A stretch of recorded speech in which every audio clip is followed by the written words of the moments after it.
एक समय की बात है, एक पेड़ पर बिल में एक सांप रहता था। वो मेंढक, बतख और पंछियों को खाता था।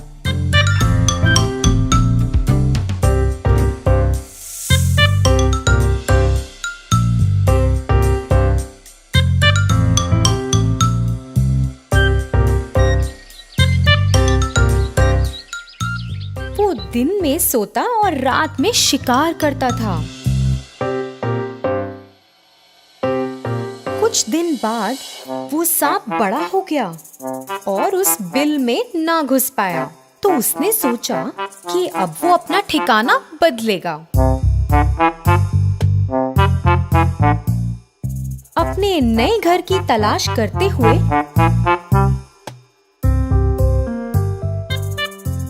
उसे एक बरगद के पेड़ पर एक बड़ा सा बिल दिखा। उस पेड़ के नीचे चींटियों की पहाड़ी थी।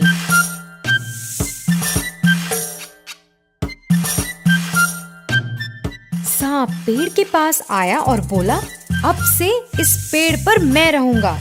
तुम सबको इस जगह से तुरंत जाना पड़ेगा।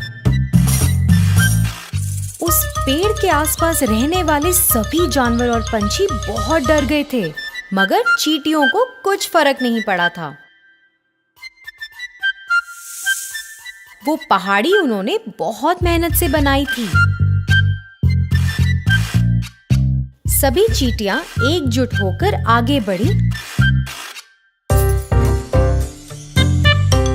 और उस सांप को चारों तरफ से घेर लिया और उसे काटने लगी। सांप को बहुत दर्द हुआ और चिल्लाता हुआ वहां से भाग गया। उसके बाद वो वहां कभी वापस नहीं आया। फिर तभी से सारे जानवर और पंछी वहां खुशी से रहने लगे। धन्यवाद बच्चों। एक बार एक पहाड़ की चोटी पर एक विशाल वृक्ष पर सिंधु का नाम का एक विशेष पक्षी रहता था। पक्षी की खासियत यह थी कि जब उसकी बूंद धरती पर गिरती थी तो वे शुद्ध सोने में बदल जाती थी। वह इस पेड़ पर अकेला रहता था और शांति से वहां अपना जीवन व्यतीत कर खुश था। एक दिन एक शिकारी पक्षियों की तलाश में पहाड़ की चोटी पर घूम रहा था। कई घंटों के बाद जब वह किसी पक्षी को पकड़ने में सक्षम नहीं था, तो उसने विशाल पेड़ के नीचे कुछ देर आराम करने का फैसला किया, जिस पर सिंधु का रहता था। बस जब शिकारी सोने लगा ही था, तो पक्षी ने अचानक पेड़ के ऊपर से अपनी बूंद को गिरा दिया, जो धरती पर गिरते ही सोने में बदल गई। शिकारी के चेहरे के ठीक बगल में सोने का टुकड़ा गिरा और जब उसने देखा तो उसने चिड़िया की ओर देखा। फिर से एक और टुकड़ा गिर गया और इस बार शिकारी ने जमीन पर इसे सोने में बदलते देखा। इस सब ने शिकारी को बहुत हैरान कर दिया था।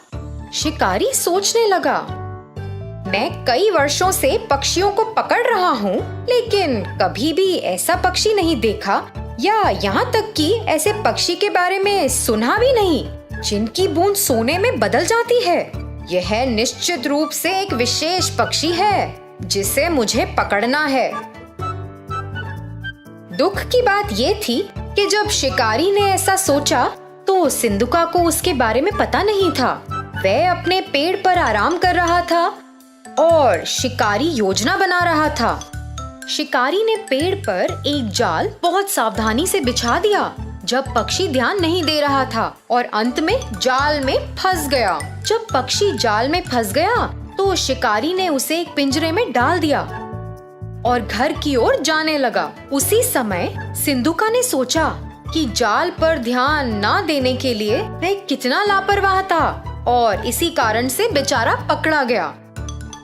अपने घर जाते वक्त शिकारी ने सोचा, अगर मैं इस पक्षी को रखूंगा तो मैं अमीर बन जाऊंगा और सभी को संदेह होगा कि कुछ तो गड़बड़ है। किसी दिन किसी को पक्षी की सच्चाई पता चलेगी और फिर वे राजा को पक्षी के बारे में बताएंगे। फिर मुझे इसे राजा को देना होगा।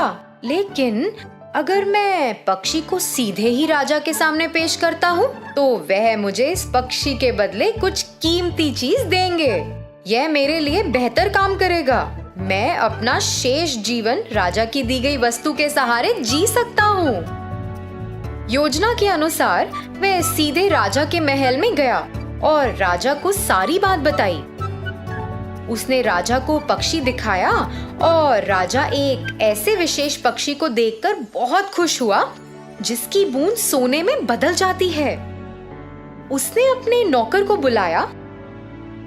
इस पक्षी की उचित देखभाल करो, उसे एक शानदार पिंजरे में रखो और उसे भरपूर भोजन और पानी दो। सुनिश्चित करें कि वह दूर नहीं हो। वह महल का शाही पक्षी होगा और अपनी बूंदों से मुझे कई दौलत देगा। अचानक राजा के मंत्रियों में से एक राजा के पास पहुंचा। राजा जी, एक पक्षी की बूंदें सोने में कैसे बदल सकती हैं? ये तो असंभव है। आप इस राह चलते शिकारी पर कैसे भरोसा कर सकते हैं जिसे कोई ज्ञान नहीं है? मैं आपसे अनुरोध करता हूँ कि आप पिंजरे को खोलें और पक्षी को दूर जाने दें और इस शिकारी को ऐसी झूठी जानकारी देने के लिए दंडित करें। राजा ने अपने विश्वसनीय और बुद्धिमान मंत्री के शब्दों पर विचार किया और यह सच था। हाँ, कोई पक्षी सोने की बूंदें कैसे दे सकता है? मैंने इसे अपने आँखों से भी नहीं देखा। यह शिकारी शायद बदले में पैसा चाहता है। राजा ने पहरेदारों को शिकारी को गिरफ्तार करने और पक्षी को छोड़ने का आदेश दिया। जैसे ही पक्षी मुक्त हुआ, वह उड़कर पास के एक दरवाजे के शीर्ष पर पहुंच गया और वहां बैठ गया। अचानक उसने अपनी बूंदों को गिराया जो सोने में बदल गईं। राजा और उनके मंत्रियों सहित सभी ने यह देखा और चौंक गए। राजा को पता था कि उसने एक गलती की है और तुरंत अपने पहरेदारों को पक्षी को पकड़ने का आदेश दिया। मगर बहुत देर हो चुकी थी। सिंधुका आकाश में उड़ गया और उसने खुद को फिर से लापरवाह नहीं होने का वादा किया। उसने दूसरे पहाड़ पर एक नए स्थान के लिए उड़ान भरी जहां कोई भी उसे फिर से पकड़ ना पाए। तो बच्चों, इस कहानी से हमें क्या शिक्षा मिलती है कि चाहे कुछ कितना भी असंभव लगे, हमें उसकी पूरी तरह जांच करनी चाहिए। धन्यवाद। सोने का ढेर। एक बार था एक किसान वीर नाम का। वह दूसरों के खेतों पर हल जोतने का काम करके अपनी रोजी रोटी कमाता था। एक दिन वह एक खेत पर गया। उसने काम शुरू ही किया था जब उसको जमीन में कुछ पीला और चमकीला नजर आया।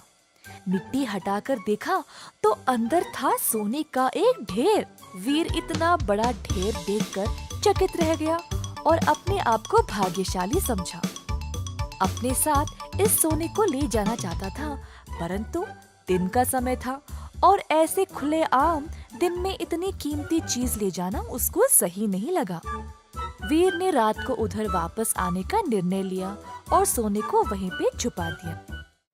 वीर वापस उसी स्थान पर रात को लौट आया और जमीन को खोदने लगा। सोने के ढेर को रस्सी से बांध दिया ताकि उसको आसानी से खींच पाए, परंतु सोने का ढेर बहुत भारी था। वीर ने फिर उस ढेर को 4 समान हिस्सों में काटने का निर्णय लिया ताकि उसको आसानी से और सुरक्षित रूप से घर ले जा पाए। अपनी कुल्हाड़ी की मदद से वीर ने ढेर को 4 हिस्सों में काट दिया और अंत में वह सारा सोना आराम से ले पाया। सोने से वीर अब धनवान बन गया और कई संपत्ति भी प्राप्त कर ली। इस कहानी से हम ये सीखते हैं कि कोई भी कीमती वस्तु को बुद्धिमानी से संभालना चाहिए। चक्रधारक। एक दिन 4 ब्राह्मण वन के भीतर चल रहे थे। कुछ देर उनको एक आश्रम नजर आया। उस आश्रम में रहते थे योगी भैरवानंदा। चारों ब्राह्मण उस आश्रम की ओर गए। योगी जी बाहर निकलकर पूछे, कौन हो तुम लोग और यहाँ क्यों आए हो? गुरुजी, हमने आपकी अनोखी शक्तियों के बारे में सुना है। आपसे मिलकर हम धन्य हुए। क्या आप हमें भी अपने चमत्कार दिखाएंगे? ये ब्राह्मण अच्छे इरादे से यहाँ आए हैं, मुझे इनकी सहायता करनी चाहिए। योगी जी आश्रम के अंदर गए और 4 बेलचे लाकर ब्राह्मणों को सौंप दिया। ये बेलचे ले जाओ।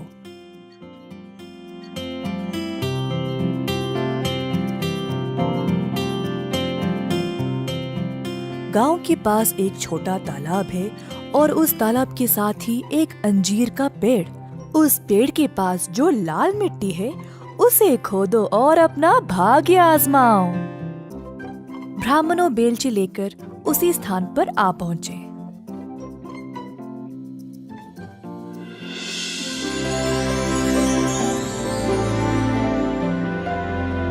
खोदते समय पहले वाले को एक तांबे की चट्टान मिली। ओह ओह, कमाल है, तांबे की चट्टान। चलो वापस चलकर इसको आपस में बांट लें।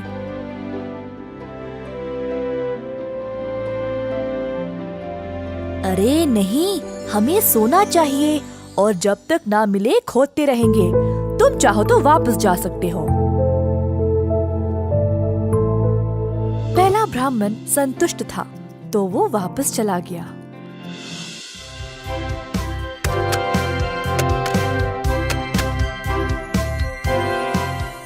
ओह ईश्वर, चांदी!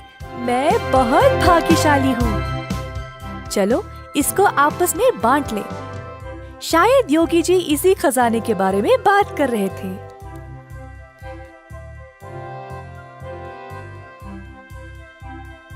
हमको अभी सोना नहीं मिला, हम कोशिश करते रहेंगे। तुम चाहो तो जा सकते हो। दूसरा ब्राह्मण अपनी प्राप्ति से प्रसन्न था और वहां से चला गया।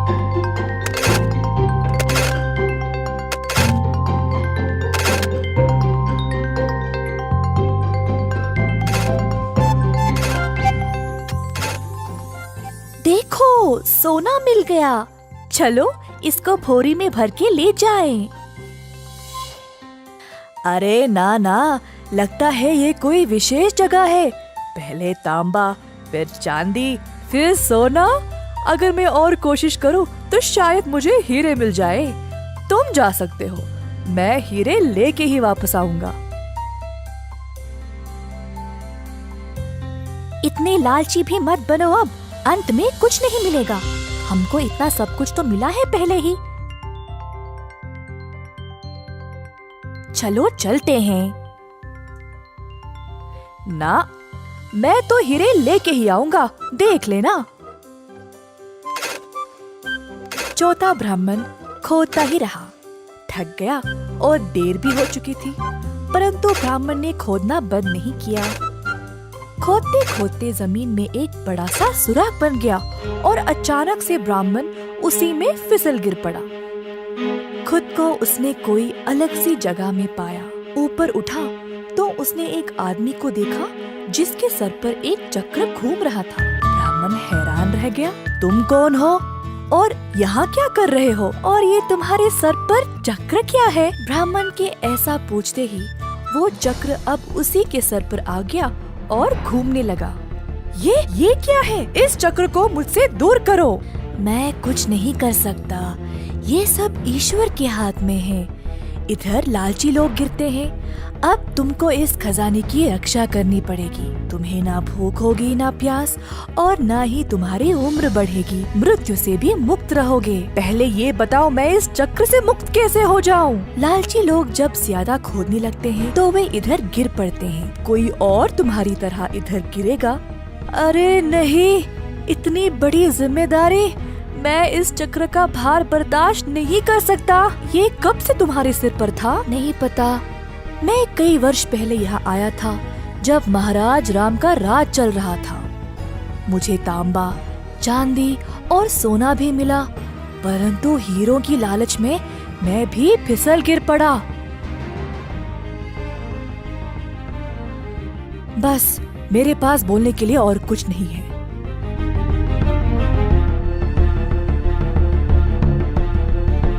ऐसा बोलकर साधक उसी सुराग से बाहर निकल गया। जब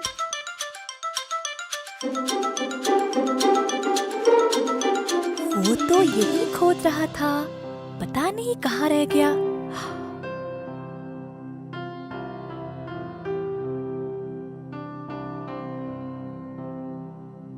ओ सुनिए, मेरा मित्र यहाँ पर मेरे साथ ही खोद रहा था। क्या आपने उसको कहीं देखा है?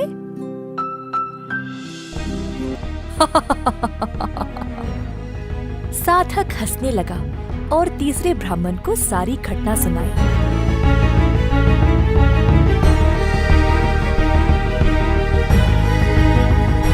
ब्राह्मण मजबूर और निराश होकर अब घर वापस लौट गया। तांबा, चांदी और सोना मिलने के बाद भी तुम रुके नहीं। अगर हमारे साथ ही वापस लौट जाते तो ये सब नहीं होता।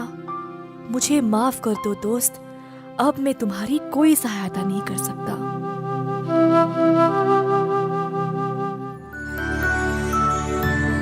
लालची दोस्त।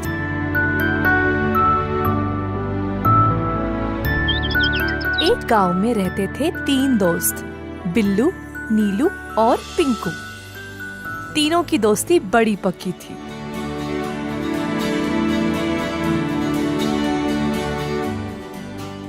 बिल्लू और नीलू बहुत चतुर लड़के थे। कोई भी काम 2-3 बार सोच समझकर करते थे। दूसरी ओर पिंकू थोड़ा लापरवाह था।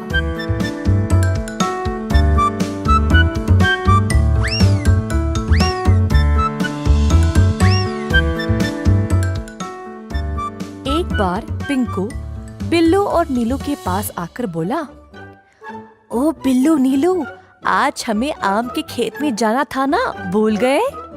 अरे हाँ, मैं तो भूल ही गया, लेकिन उस खेत तक पहुँचने के लिए वन को पार कर जाना है ना? अरे केवल वही नहीं, वहाँ पे बहुत सारे जंगली जानवर भी है। नहीं भाई नहीं, मैं नहीं आ सकता, मुझे डर लगेगा। अरे यार, वहाँ कोई जंगली जानवर नहीं है, लोग हर रोज उसी रास्ते से आते जाते हैं। चलो ना, चलते हैं। पिंकू, लेकिन मैंने अपने माँ बापू को नहीं बताया। जब तक हम वापस आएंगे शाम हो जाएगी, हम कभी और जाएंगे। ओफो, क्या तुम सब कुछ माँ बाबू को बोल के करते हो क्या? अगर तुम उनसे पूछोगे तो वे तुम्हें अनुमति नहीं देंगे। चलो हम जल्दी चलते हैं। ठीक है, परंतु अगर कुछ भी गड़बड़ हुआ तो हमें एक दूसरे की सहायता करनी पड़ेगी, किसी को भी पीछा नहीं छोड़ेंगे, ठीक है ना? अच्छा, ठीक है, अब चलो तो सही। तीनों दोस्त वन के भीतर चल पड़े, लेकिन सबको डर लगी थी, क्योंकि बचपन से वे सब एक भयानक जानवर की कहानी सुनते आए हैं जो इसी वन में रहा करता था। थोड़ा आगे चलते ही अचानक से उनको एक तेज आवाज सुनाई दी। तीनों झट से रुक गए और आसपास देखने लगे कि ये आवाज आई कहाँ से। अचानक से मुड़कर देखा तो उनके पीछे था एक बड़ा सा भालू। तीनों भयभीत होकर वहाँ से भागने लगे और एक पेड़ के पीछे छुप गए। हे भगवान, भालू आ गया, अब क्या करें? बिल्लू, नीलू, इस पेड़ को चढ़ने में मेरी सहायता करो। ऊपर जाने के बाद मैं तुम दोनों को खींच लूंगा। जैसा पिंकू ने कहा वैसे ही बाकी दोनों ने किया। पिंकू, अब तुम अपना हाथ दो। अरे, अपना हाथ क्यों नहीं दे रहे हो? जल्दी, भालू आ रहा है, जल्दी करो। वैसे यहाँ एक ही बैठ सकता है, तुम लोग कहाँ बैठोगे? बिल्लू और नीलू को पिंकू के ऐसा बोलने पर समझ ही नहीं आया। भालू और पास आने लगा। मेरे दोस्त नीलू, अगर हम जमीन पर पड़कर मरने का नाटक करें तो भालू शायद हमें कुछ नहीं करेगा। हाँ बिल्लू, अब यही करेंगे। दोनों लड़के जमीन पर पड़ गए और हिले बिना मरने का नाटक किया। भालू लड़कों के पास आया और उनको सूंघने लगा। दोनों को मरा हुआ समझ के भालू वहाँ से चला गया।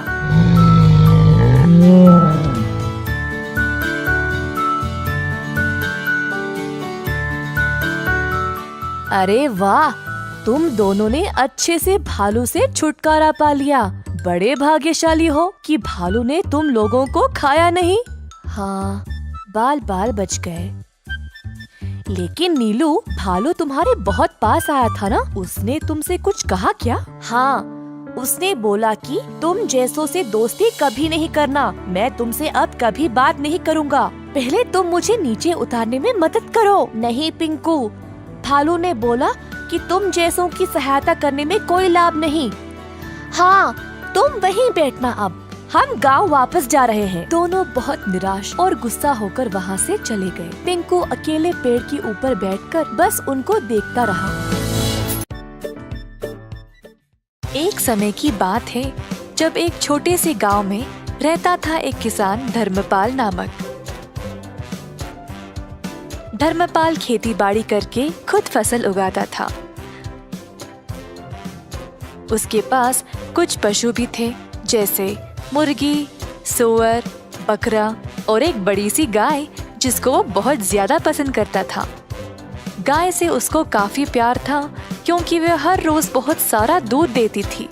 धर्मपाल की कमाई ज्यादातर गाय के दूध से ही मिलती थी, तो वो चाहता था कि गाय हमेशा स्वस्थ रहे। एक दिन जब धर्मपाल खेत में काम कर रहा था, उसका बेटा रोते हुए उसके पास आया। बापू, बापू, जल्दी आइए।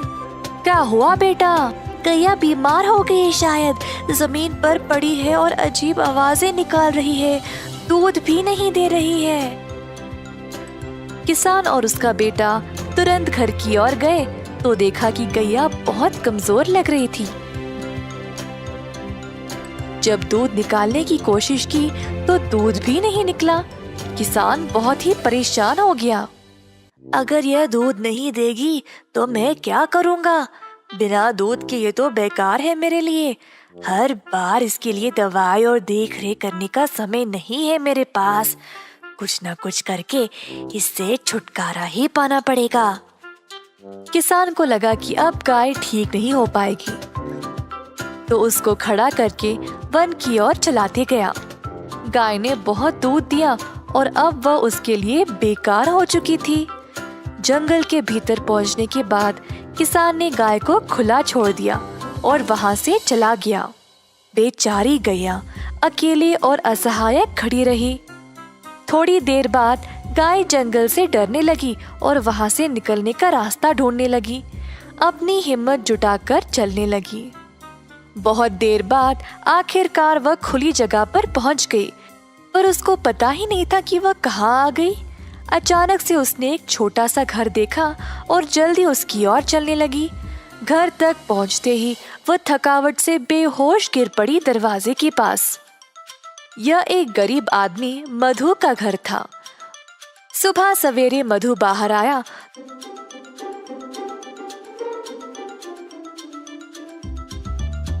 तो उसने गैया को अपने दरवाजे पर देखा। गैया बहुत बीमार लग रही थी और मधु को उसकी यह हालत देखकर बहुत दुख हुआ। उसने अपनी पत्नी को बुलाया मदद के लिए।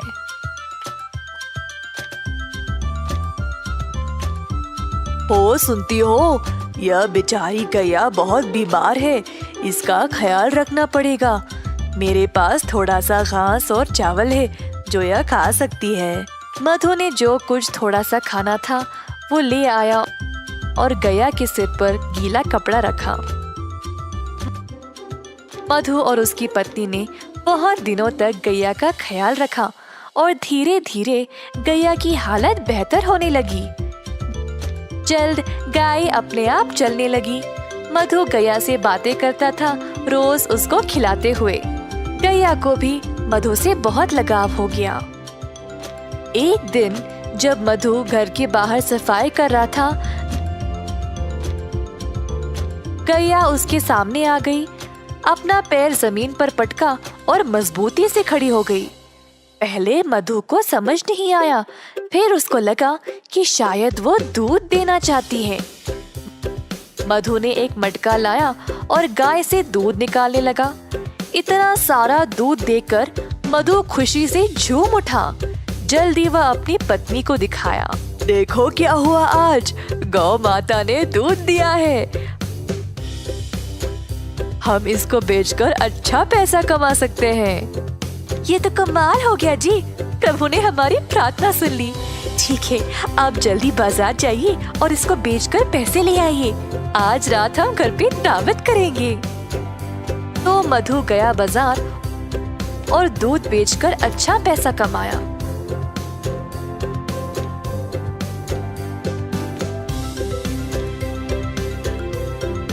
उसने भगवान को धन्यवाद किया उसको गैया देने के लिए।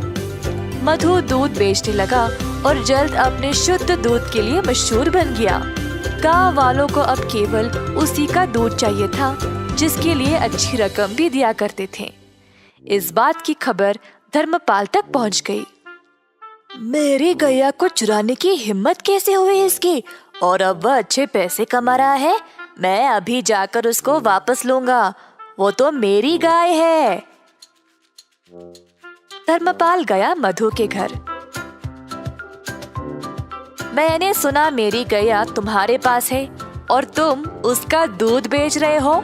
ये तुम्हारी नहीं है, दे दो मुझे वापस। यह सच नहीं है, गाय बहुत बीमार थी और मरने वाली थी। तुमने इसका ख्याल नहीं रखा, पर मैंने इसको ठीक किया है, तो यह मेरी है। तुम गाय को वापस नहीं ले सकते। मैं चुपचाप नहीं बैठने वाला, ग्राम प्रधान के पास जाकर उनसे बात करूंगा। अब वही फैसला करेंगे। तो दोनों आदमी ग्राम प्रधान के पास जाकर अपनी समस्या सुनाई। तो यह है तुम लोगों की समस्या, यह तो बहुत आसान है, मैं हल कर दूंगा, चिंता ना करो। धर्मपाल को लगा अब वह जीत ही गया। उसको पता था कि वही गाय का असली मालिक है, तो बस उसी का नाम सुनने का इंतजार करता खड़ा रहा। तुम दोनों गाय के दाएं और बाएं खड़े हो जाओ। तो दोनों इसी प्रकार गाय के आजू बाजू में खड़े हो गए। कुछ देर तक सब चुपचाप थे। अचानक से गाय अपनी जगह से हिली और मधु के पास आकर खड़ी हो गई।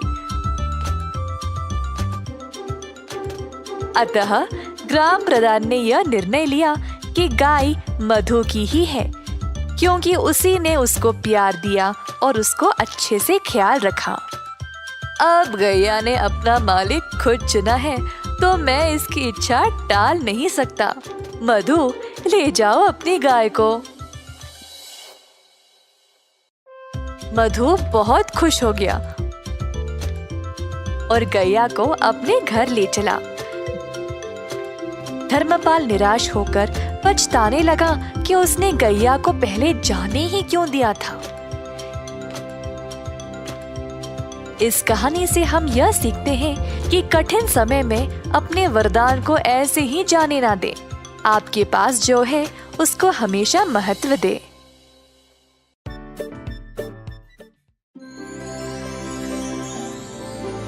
एक बार एक पंडित और उसकी पत्नी गांव में रहते थे। वे एक छोटे से घर में एक नदी के किनारे रहते थे। वे बेहद गरीब थे और जीवन यापन करने के लिए बहुत संघर्ष करते थे। पंडित अपनी पत्नी को कई सुख भोग देकर खुश करना चाहता था। एक दिन पंडित झील के पास बैठा था, जबकि उसकी पत्नी रसोई में काम कर रही थी। पंडित शांतिपूर्ण दोपहर में कुछ प्रार्थनाएं कर रहा था। जब उसने अपनी आंखें खोली तो देखा कि झील पर एक सुंदर सुनहरा हंस उसकी ओर आ रहा है। हंस के पास कई चमकीले सुनहरे पंख थे जो बहुत सुंदर थे। हंस नदी के किनारे चला गया और पंडित का अभिवादन किया। हे पंडित, मैंने देखा है कि तुम और तुम्हारी पत्नी बहुत कठिन जीवन जीते हो। मैं आप जैसे अच्छे लोगों की मदद करना चाहता हूँ। तुम बहुत दयालु हो मेरे दोस्त। भगवान ने मेरी प्रार्थना सुन ली। तुम्हारे पंख कितने सुंदर हैं। क्या वे असली सोने से बने हैं? जी, ये असली सोने के हैं। मैं आपको एक एक करके अपने सुनहरे पंख देकर मदद करना चाहता हूँ और आप उन्हें बेच सकते हैं। इसके जरिए जुटाए गए पैसों से आप लोग आसानी से आराम से रह सकते हैं। यह बहुत अद्भुत है। कृपया हमारे नम्र घर में हमारे साथ आएं और रहें। मुझे यकीन है कि मेरी पत्नी तुमसे मिलना बहुत पसंद करेगी। पंडित हंस को घर ले गया और अपनी पत्नी को दिखाया। उसकी पत्नी हैरान थी और अपने जीवन में कुछ सुख भोग पाकर बहुत खुश थी। पत्नी ने तुरंत पूछा, क्या आप हमें अभी एक पंख दे सकते हैं ताकि हम इसे देख सकें और इसे धारण कर सकें? हंस ने एक पंख निकाला और उसे पंडित की पत्नी को दे दिया। फिर उसने उसे कहा कि वह एक बार में एक से अधिक ना ले, क्योंकि यह सही नहीं होगा। हंस पंडित और उसकी पत्नी के साथ रहने लगा। हर दिन उसने उन्हें एक पंख दिया और इस परेशानी के समय में बहुत मदद की। हंस चारों ओर उड़ता और उसे ऐसे देखना तो एक हंसी नजारा था।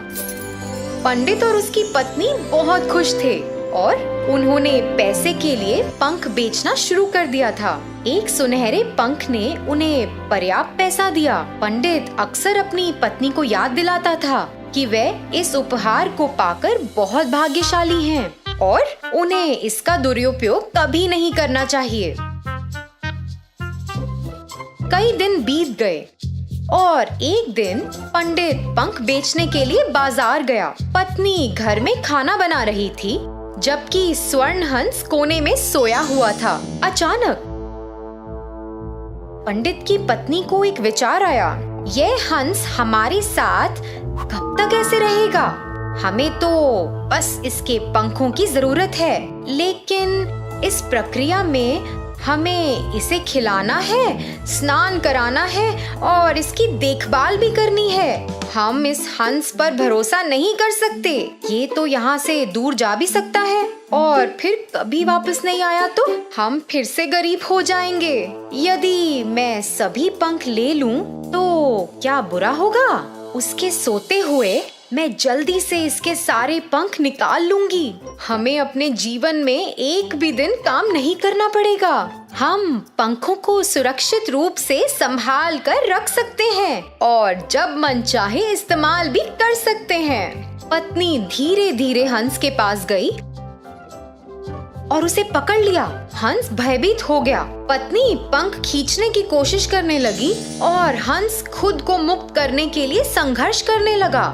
मुझे तुम्हारी हालत की परवाह नहीं है। मैं तुम्हारे सभी पंख मिलने तक का इंतजार नहीं कर सकती। अरे तुम ऐसा क्यों कर रही हो, मूर्ख औरत? मैं तुम्हारी और तुम्हारे परिवार की मदद करने की कोशिश कर रहा था। तुम एक लालची महिला हो और तुम जीवन के सुख भोग के लायक नहीं हो, क्योंकि तुम उनका दुरुपयोग करोगी। तुम्हारे पति तो तुम्हारे लिए सबसे अच्छा चाहते थे, लेकिन अब तुम अपना अवसर खो चुकी हो। मेरी इच्छा के अनुसार मैं तुमको स्वर्ण पंख देता रहा। अब मुझे लगता है कि तुम्हारी मदद करने की कोई आवश्यकता नहीं है। अब मेरे पंख तुम्हारे लिए बस एक पक्षी के पंख से ज्यादा कुछ भी नहीं है। मैं इस जगह से जा रहा हूँ और कभी वापस नहीं आऊंगा। हंस ने वहाँ से निकलने के लिए संघर्ष किया और फिर उसने पंडित की पत्नी को जोर से चोंच मारा और खिड़की से बाहर उड़ गया। पंडित बस घर में घुसा ही था जब उसने हंस को उड़ते देखा। तुमने हंस के साथ क्या किया? जी, मुझे इसके सारे पंख चाहिए थे और यह मुझे लेने नहीं दे रहा था। मैंने तुम्हें उन्हें नहीं लेने के लिए कितनी बार कहा था। तुमने सब कुछ बर्बाद कर दिया है और अब हम बाकी के जीवन जीने के लिए फिर से गरीब होंगे। तो बच्चों, इस कहानी से हमें क्या सीख मिली? अतिरिक्त लालच से कुछ भी हासिल नहीं होता। धन्यवाद। एक छोटे से शहर में रघु नामक एक बड़ा व्यापारी रहता था।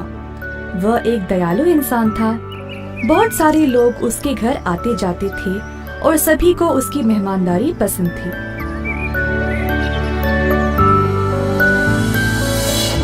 लेकिन एक दिन उसने अपना धन एक व्यापार में लगाया जिसका नुकसान हो गया, जिसकी वजह से रघु ने अपना सारा धन दौलत खो दिया। उस दिन से कोई उसके पास नहीं जाता था।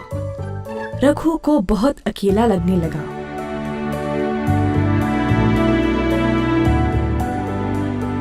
पैसों के बिना मेरा कोई महत्व है ही नहीं, ऐसे कैसे जीऊं मैं? ऐसा सोचते सोचते रघु गहरी नींद में सो गया। उसने तब एक बहुत अच्छा सपना देखा। सपने में एक साधु ने उससे बोला, ओ रघु, तुम बहुत ही अच्छे इंसान हो, मैं तुम्हारी सहायता करूंगा। कल मैं तुम्हारे घर आऊंगा, फिर मेरे सिर को तुम एक लकड़ी से छूना और मैं सोने में बदल जाऊंगा। उस सोने का उपयोग करके अपनी परेशानियों से निकल जाओ।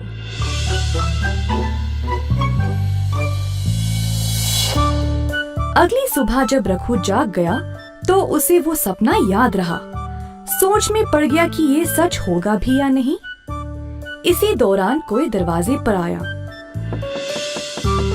रघु की पत्नी ने दरवाजा खोला और देखा कि नाई आया हुआ है।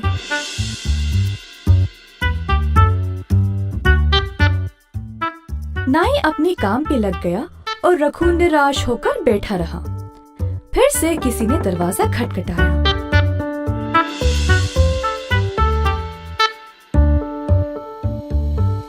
इस बार सच में एक साधु बाहर खड़ा था।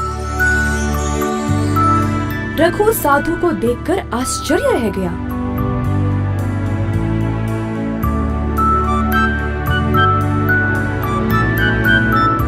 जल्दी से वो लकड़ी ले आया और साधु के सर को उससे छुआ। रघु को विश्वास ही नहीं हुआ कि साधु सच में सोने के रूप में बदल गया। नाई भी ये देखकर अचरज रह गया। रघु ने थोड़ा सा सोना नाई को भेंट में दिया और बोला कि जो कुछ हुआ वह किसी को इस बारे में नहीं बताए। नाई इस बात से सहमत होकर वहाँ से खुशी खुशी सोना लेकर चला गया। कुछ देर बाद वह सोचने लगा, अच्छा, तो इन साधुओं के सिर पर लकड़ी से मारने से ये सोने में बदल जाते हैं। अगले दिन ये लालची नाई एक मंदिर गया और सभी भिक्षुओं को अपने घर भोजन पे बुलाया।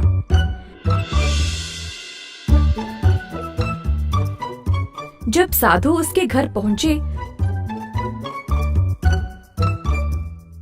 तो नाई ने सबको एक कमरे में बंद कर दिया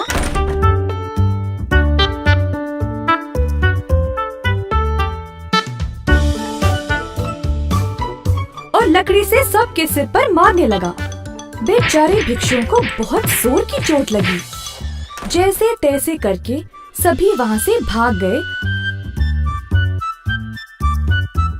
और महाराज के पास चले गए नाई की शिकायत करने के लिए। महाराज ने सारी घटना सुनी और तुरंत नाई को महल पर आने का आदेश दिया।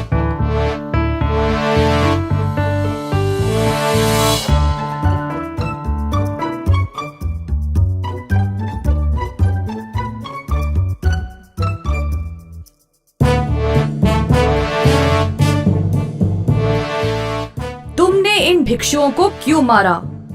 पूछा महाराज ने।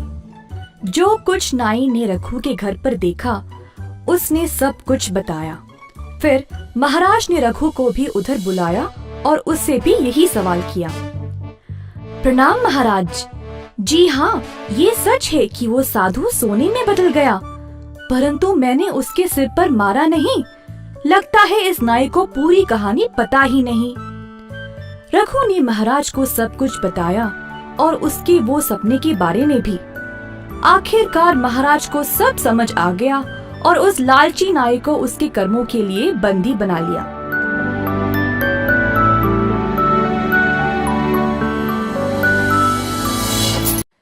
पैसों का महत्व। एक बार थे दो चूहे। चूहों के माँ बाप ने दोनों को बहुत लाड़ प्यार से बड़ा किया, पर इतना लाड़ की वजह से वे आलसी और लापरवाह बन गए। माँ बाप की लाख कोशिश के बाद भी दोनों के बर्ताव में कोई बदलावट आई ही नहीं। एक दिन पापा चूहे ने दोनों बच्चों को बुलाया और कहा, मुझे नहीं लगता कि तुम दोनों इस परिवार का ख्याल रख पाओगे। तुम दोनों में कोई प्रगति दिखाई नहीं दे रही है। दोनों चूहों को पापा के ऐसे कहने पर बुरा लगा। पापा, अपने आप को साबित करने के लिए हमें एक मौका दीजिए। ठीक है, तुम्हें एक मौका मिलेगा, पर मुझे बदलावट नजर आनी चाहिए। साबित करो मुझे कि तुम दोनों भी कमा सकते हो और जिम्मेदार बन सकते हो। चूहों ने पापा की बात मानी और फिर अपने रास्ते चल पड़े। अगले दिन दोनों चूहे नौकरी की खोज में घर से निकले। बहुत कोशिश करने के बाद भी उन्हें कोई ढंग की नौकरी मिली ही नहीं। अंत में उनको मजदूरी का काम मिला, जिसमें उनको सामान की बोरियां उठाना पड़ेगा।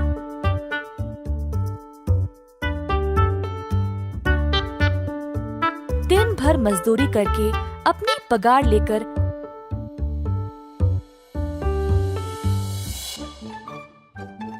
घर आके गर्व से अपने पापा के हाथ में दे दिया। पापा चूहा पैसे लिया और घर के पीछे वाले नदी में फेंक दिया।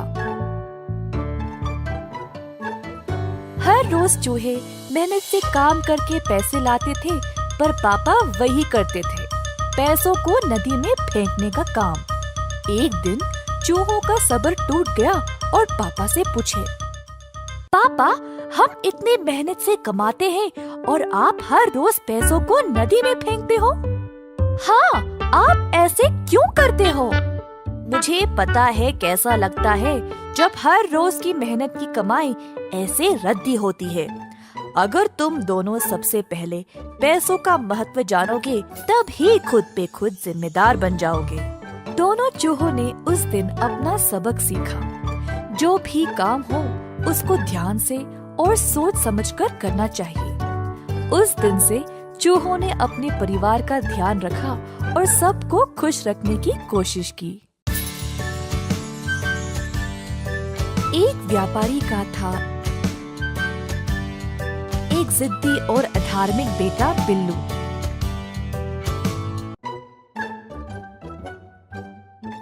बिल्लू के माँ बाप उसको देखकर दुखी होते थे कि ये कितना लापरवाह है। एक दिन बिल्लू की मैया उसे डांट डांट के थक गई थी। बिल्लू की धार्मिक भावनाओं को जगाने के लिए मैया ने उसको मंदिर भेजना चाहा, साधु जी का उपदेश सुनने। हमेशा की तरह बिल्लू ने जाने से मना कर दिया और भगवान और उसकी माँ का मजाक उड़ाया। और कोई रास्ता ना मिलने के कारण मैया ने बिल्लू को वादा किया कि अगर वो साधु जी के उपदेश को सुनेगा तो वह उसे 1000 तांबे के सिक्के देगी। लालची बेटे ने पैसों के लिए माँ की बात मान ली।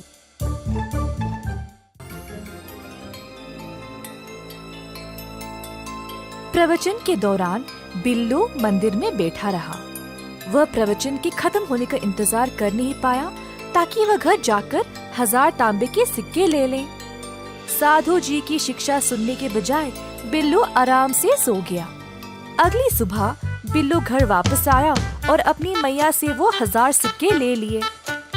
उसने अपनी माँ को बोला कि वह व्यापार करने अब विदेश जाएगा। मैया ने उससे ना जाने की भीख मांगी, परंतु बिल्लू ने कुछ नहीं सुना। उस रात बिल्लू ने अपना सामान बांधा और जल यात्रा के लिए निकल पड़ा। वह बंदरगाह गया और एक नाव पर सवार हो गया जो विदेश के लिए निकल रही थी। बिल्लू अपने 1000 सिक्कों के साथ दुनिया देखने के लिए उत्सुक था। वह समुद्र की हवाओं में लंबी सांसें ले ही रहा था जब अचानक बिजलियां चमकने लगी। थोड़ी देर में हल्की हवाएं तेज तूफान में बदल गई। लोग इधर से उधर भाग रहे थे। नाव उलट पुलट हो रही थी। और नाव का कप्तान सब कुछ काबू में रखने की कोशिश कर रहा था। बिल्लू डर से कांपने लगा क्योंकि वह कभी भी घर से इतना दूर नहीं रहा। अपनी जान के लिए वह रोने लगा।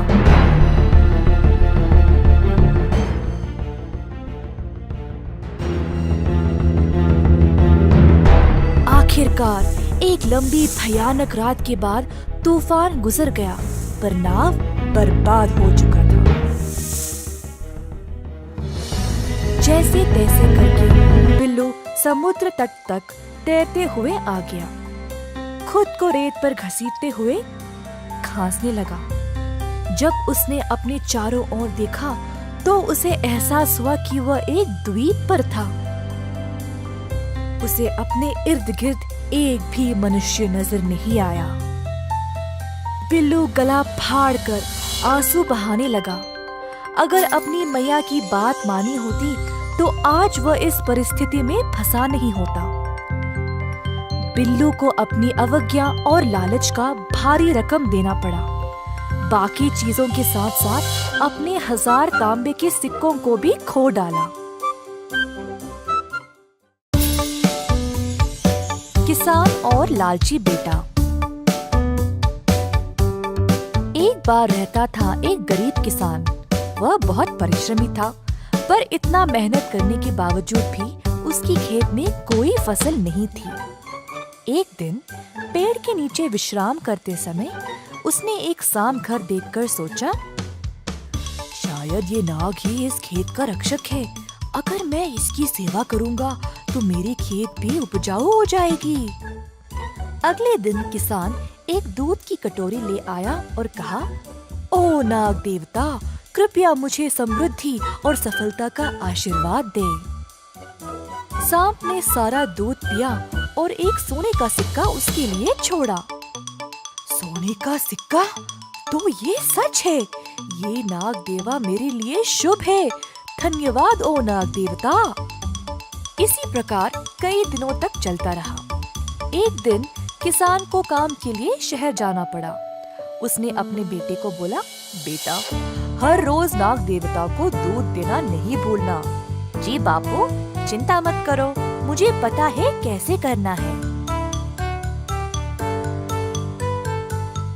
किसान के निकलने के बाद बेटा सांप को दूध देने लगा तो सांप ने रोज की तरह एक सोने का सिक्का दिया। बेटा सोचा, हर रोज एक सिक्का कम है, मुझे सारे एक साथ ही चाहिए। कल मैं सांप को मार के सारे सिक्के निकालूंगा। अगले दिन दूध देते समय किसान के बेटे ने सांप को लकड़ी से मारने की कोशिश की। सांप तो बच निकला, परंतु उसने लड़के को डस लिया।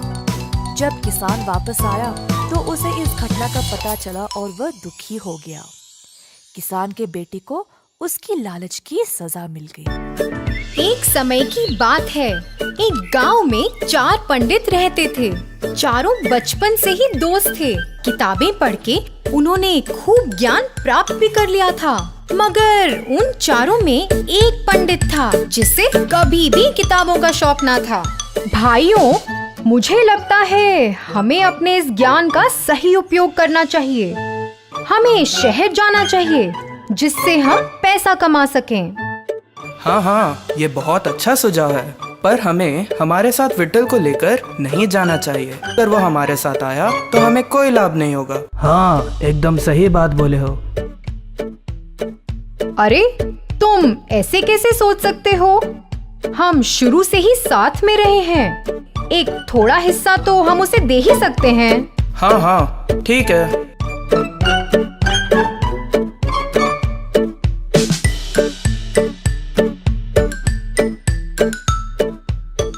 चारों पंडित शहर की ओर चल पड़े।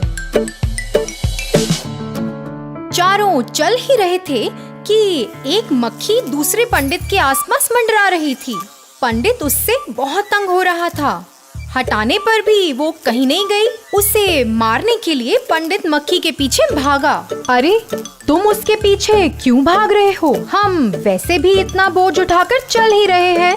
क्यों ना मैं इस मक्खी को एक गधे में बदल दूं?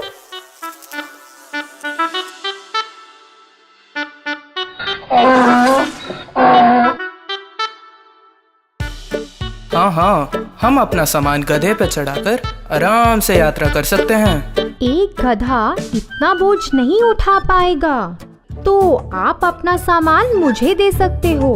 अगर तुम इतना बोझ उठाओगे तो सब लोग हमारे बारे में क्या सोचेंगे? नहीं नहीं, ये सही बात नहीं है। तुम्हें हमारे साथ लाने का हमारा सुझाव था, तो जैसा हम बोलेंगे तुम्हें मानना पड़ेगा। इस गधे को मैं एक बलवान जानवर में तब्दील कर दूंगा, एक बाघ में। क्या एक बाघ में तब्दील करोगे? नहीं नहीं, ये सही नहीं है। एक बाघ तो हमारे लिए एक बहुत बड़ी मुसीबत बन जाएगा। तुम मूर्ख हो, तुम्हें क्या पता, हम जैसा बोलेंगे भाग वैसा ही करेगा। तुम बीच में मत पड़ो। तुम विट्ठल की मत सुनो, उसे इस बारे में कोई ज्ञान नहीं है। हाँ, हमने वैसे भी बहुत समय बर्बाद कर लिया है। अगर एक बाघ हमारे साथ हमारा बोझ उठाकर चलेगा तो सब लोग हमारी वाहवाही तो करेंगे। इसी दौरान उन तीनों पंडितों ने उस गधे को एक बाघ में बदल दिया और तभी विट्ठल तो झट से पेड़ पर चढ़कर बैठ गया। जो गधे से बाघ में तब्दील हुआ वो तो एक खूंखार जंगली जानवर था और फिर उसने तीनों पंडितों पर हमला बोल दिया। अरे बाप रे, अगर इन्होंने मेरी बात मानी होती तीनों जीवित होते।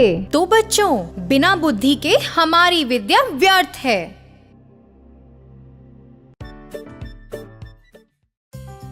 एक जमाने में एक शहर में रहते थे एक डॉक्टर। वे एक अति उत्तम और दयालु डॉक्टर थे और अपने काम में भी बहुत अच्छे थे।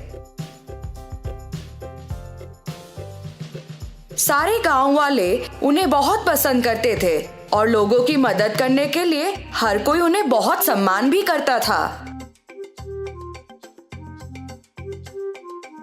एक बार देर रात को बाहर बहुत तेज बारिश हो रही थी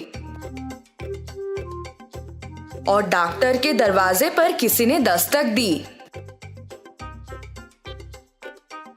जब डॉक्टर ने दरवाजा खोला, उन्होंने देखा एक आदमी पूरी तरह भीगा हुआ था और कांप रहा था।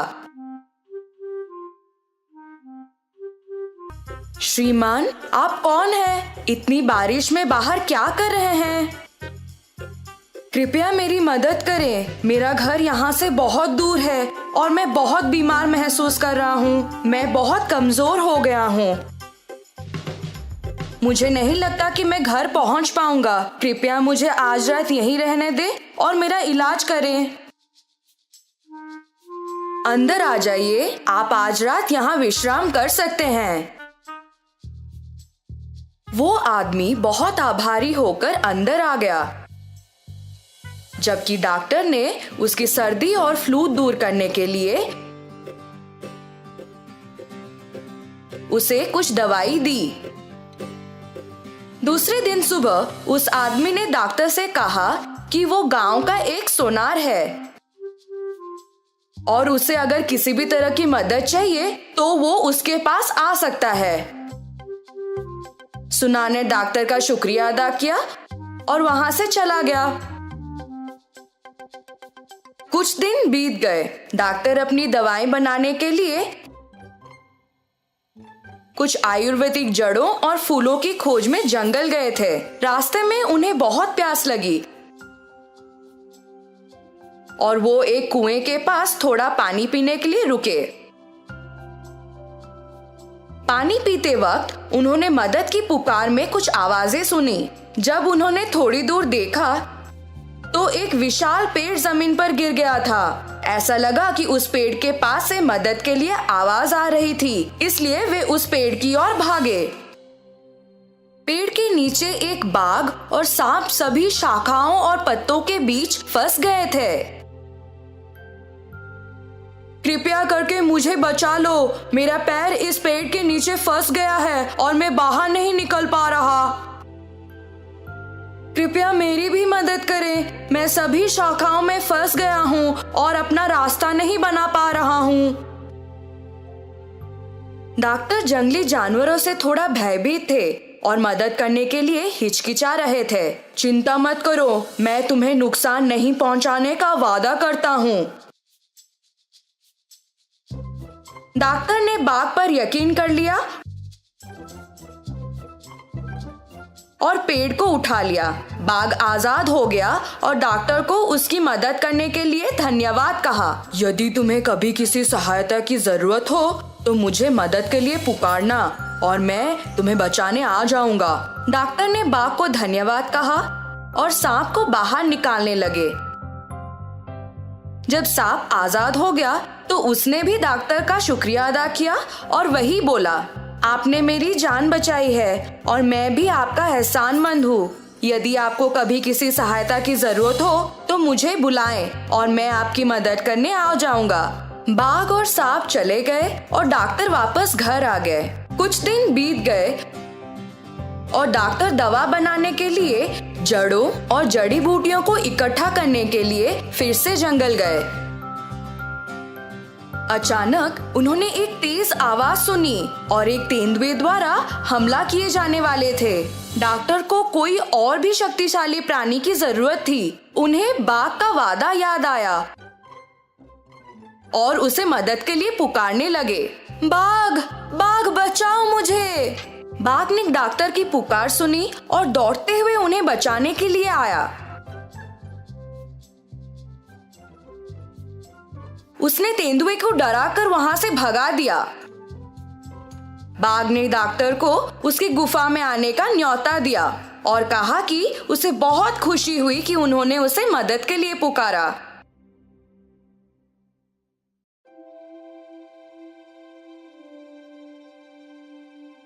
उसने डॉक्टर को कुछ सोना भी दिया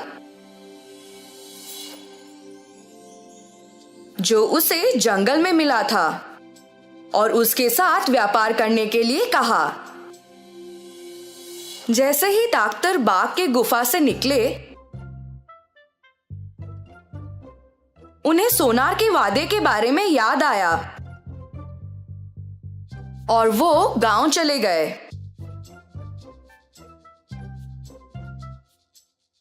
उन्होंने वो सोना उस सोनार को दिया और कहा कि बाघ ने उन्हें दिया है। उन्होंने सोनार से पूछा कि क्या वो सोने के बदले में उन्हें पैसे दे सकता है। सोनार ने वो सोना पहचान लिया कि वो सोना राजा के बेटे का था। राजकुमार एक दिन शिकार करने निकले थे पर कभी वापस नहीं आए। सोनार को तब राजा की घोषणा याद आई, जो भी राजकुमार या सोना को खोज पाएगा या वापस ले आएगा उसे खजाने से पुरस्कृत किया जाएगा। सोनार ने डॉक्टर को इंतजार करने को कहा, यह बोलकर कि वो सोने का गुण परखना चाहता है। उसी दौरान वो दुष्ट सोनार अपने घर के पीछे वाले रास्ते से निकल गया और राजा के पास गया उन्हें वो सोना दिखाने के लिए। उसने राजा को बोला कि एक आदमी के पास ये सोना था और शायद उसी ने राजकुमार को मारा होगा। राजा को बहुत गुस्सा आ गया और उन्होंने तुरंत डॉक्टर को सजा दी।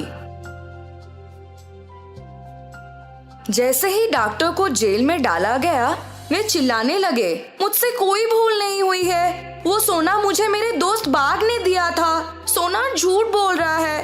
कृपया मुझे यहाँ से जाने दो।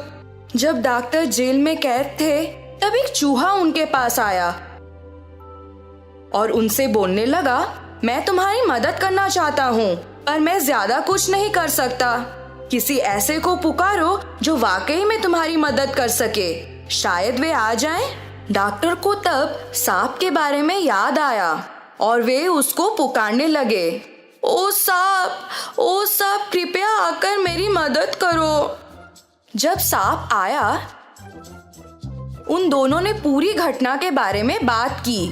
तब सांप को एक विचार आया कि वो रानी को डस लेगा।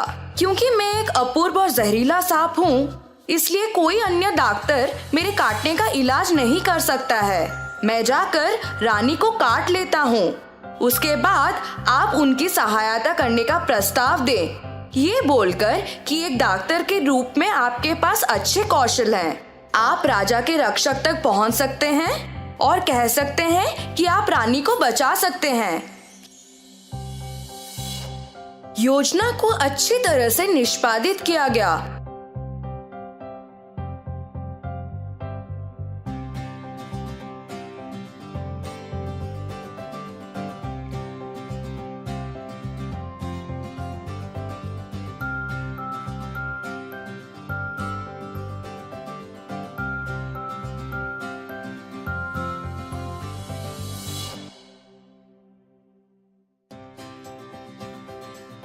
और राजा डॉक्टर से बहुत खुश हो गया। उन्होंने डॉक्टर से कहा कि उन्हें जो भी प्रसन्न हो वो उसकी मांग करें।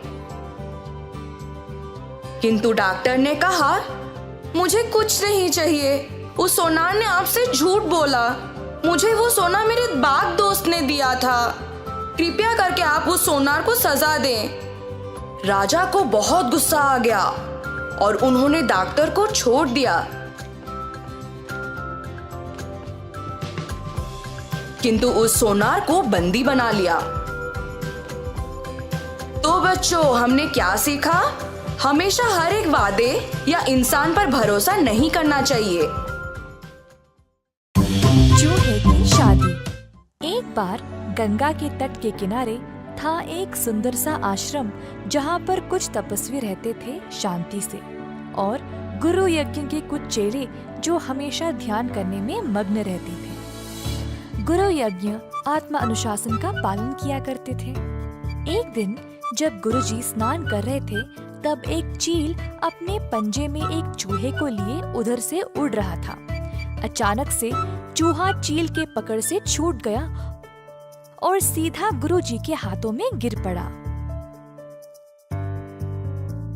जब गुरुजी ने देखा कि वो चील अभी भी उधर ही उड़ रहा था, तो उन्हें लगा कि इस चूहे को अकेला छोड़ना सही नहीं होगा।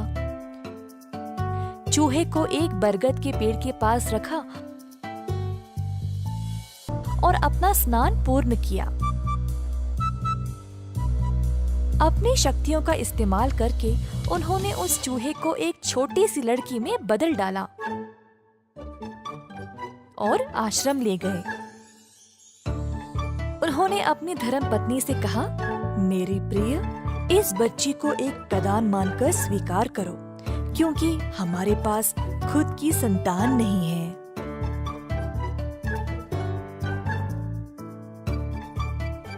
तो छोटी लड़की आश्रम में रहने लगी गुरुजी के ख्याल में।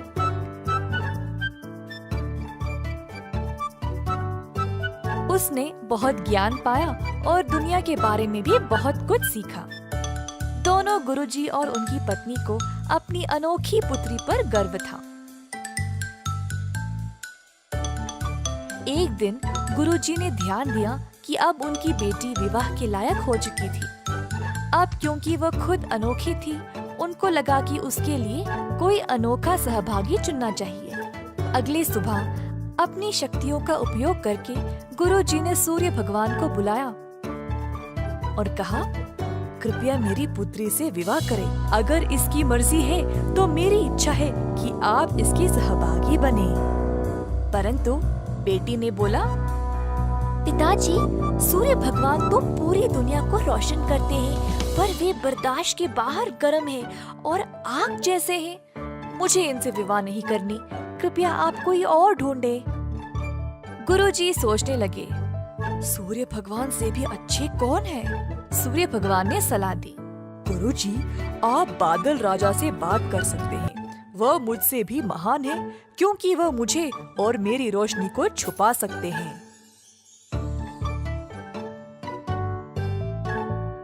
तो गुरुजी ने अब बादल राजा को बुलाया और कहा, अगर मेरी पुत्री की इच्छा है तो आप कृपया उसका हाथ विवाह में स्वीकार करें।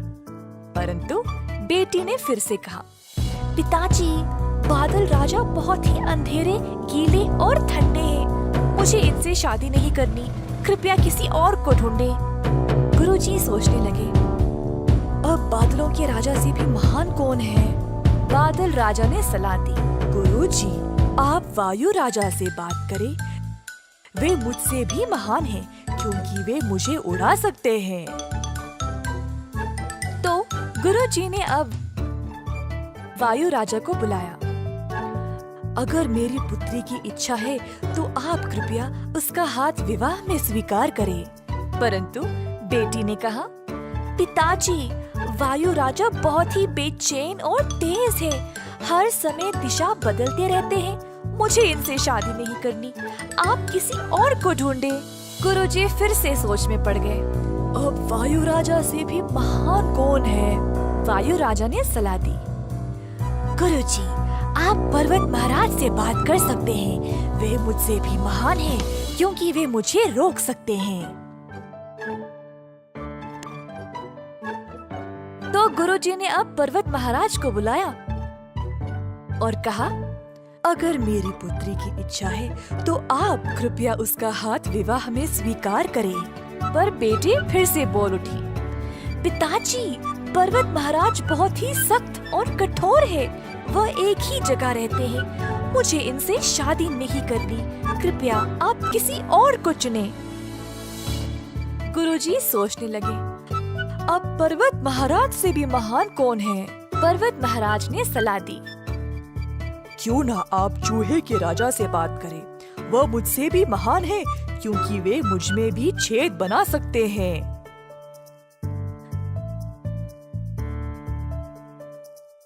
तो अब गुरुजी ने चूहा राजा को बुलाया और कहा, अगर मेरी पुत्री की इच्छा है तो आप कृपया उसका हाथ विवाह में स्वीकार करें। जब बेटी चूहे राजा से मिली तो वह बहुत प्रसन्न हो गई और शर्माते हुए अपनी रजामंदी दे दी। अब अंत में गुरुजी अपनी शक्तियों का उपयोग करके अपनी बेटी को वापस एक सुंदर चूही में बदल डाला, ताकि वह अपने विवाहिक कर्तव्यों को निभा सके। अंततः गुरुजी की बेटी का विवाह हो गया। किसी ने सही कहा था, जो जन्मजात है वह कभी नहीं बदल सकता। कई साल पहले द्वैता नामक एक वन में रहती थी एक चालाक लोमड़ी।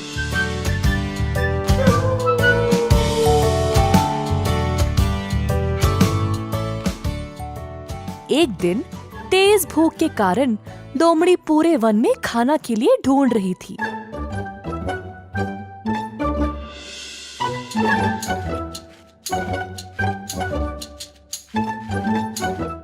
अंत में उसको एक मरी हुई जंगली भैंस मिली।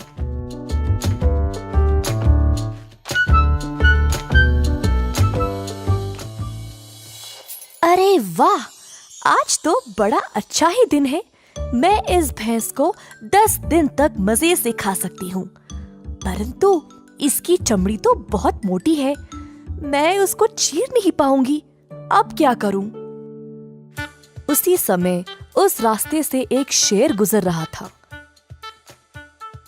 शेर को देखते ही लोमड़ी बोली, मेरे प्रभु, आप सही समय पर आए हैं। आइए, हम दोनों इस जंगली भैंस का मांस साथ साथ खाएंगे। क्या तुम्हारा दिमाग खराब है? तुम्हें पता नहीं तुम किससे बात कर रही हो? मैं इस जंगल का राजा हूँ और मैं केवल खुद से किया गया शिकार का मांस खाता हूँ। तुम्हें इतना भी नहीं पता? ऐसा कहकर शेर वहाँ से चला गया। कुछ समय बाद वहाँ एक बाघ आया। लोमड़ी सोचने लगी, ओफो, अगर ये बाघ इधर आया तो सब कुछ खा जाएगा और मेरे लिए कुछ नहीं बचेगा। कुछ भी करके इसको यहाँ से भगाना पड़ेगा।